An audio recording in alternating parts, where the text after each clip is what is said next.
What's up, Reds fans? Welcome back to Cincinnati Reds Daily. I'm Greg. Thanks for being here. I'm going to do a quick recap of the first 10 rounds of the MLB draft, of who the Reds took. We're breaking down the top 10 rounds. There's explosive high school talent. There's some college arms. There's even not MLB leaders, college baseball's leader in home runs. The Reds took a flyer on. So we'll get right to it. But first, if you're here, like, subscribe, comment, do all the fun things. It really does help. Appreciate you being here.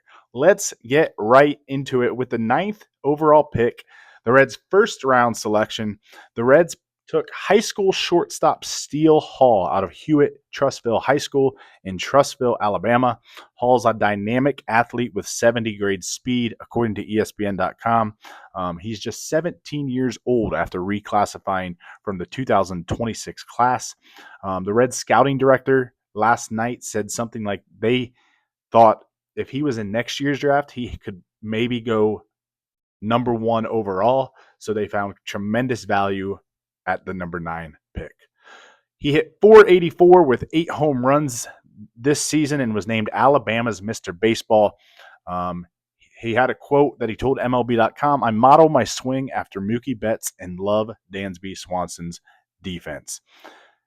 The Reds have been stockpiling athletic shortstops early in recent draft, and Hall fits the mold perfectly. Think Tyson Lewis, Sammy Stafura. They also have Edwin Arroyo. They didn't draft him, but they got him from the Mariners. Lewis and Stafura have been fantastic for the Reds minor league system.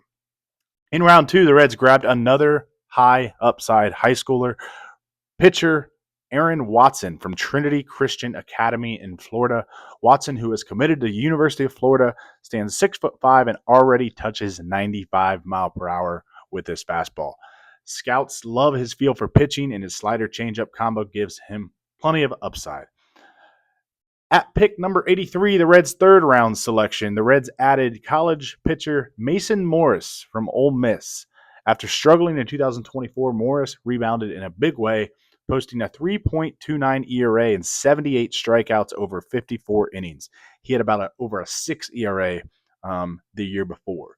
His best pitch, according to MLB.com, they say he has a nasty low 90s cutter that hitters just can't seem to square up. In round 4, might be my favorite draft pick of the Reds.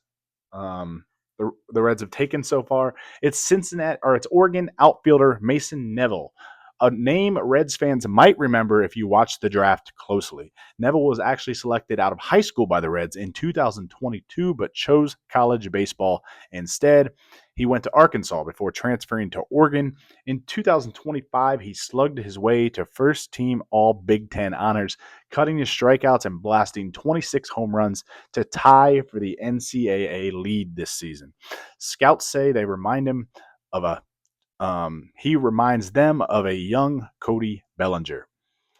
In round 5, they took Georgia high school outfielder Eli Pitts. Eli Pitts was not in MLB.com's top 250 prospects. So it's another guy they took a chance on out of high school. He will most likely definitely sign with the Reds. A lot of potential there.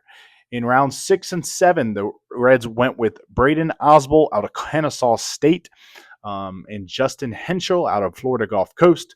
Both interesting enough are coming off of Tommy John surgery. Oswalt pitched in just 4 games for Kennesaw State last season, and Henschel pitched in just 3 games for Florida Gulf Coast last season. So the Reds are banking on those guys to recover and get back to what they were before surgery.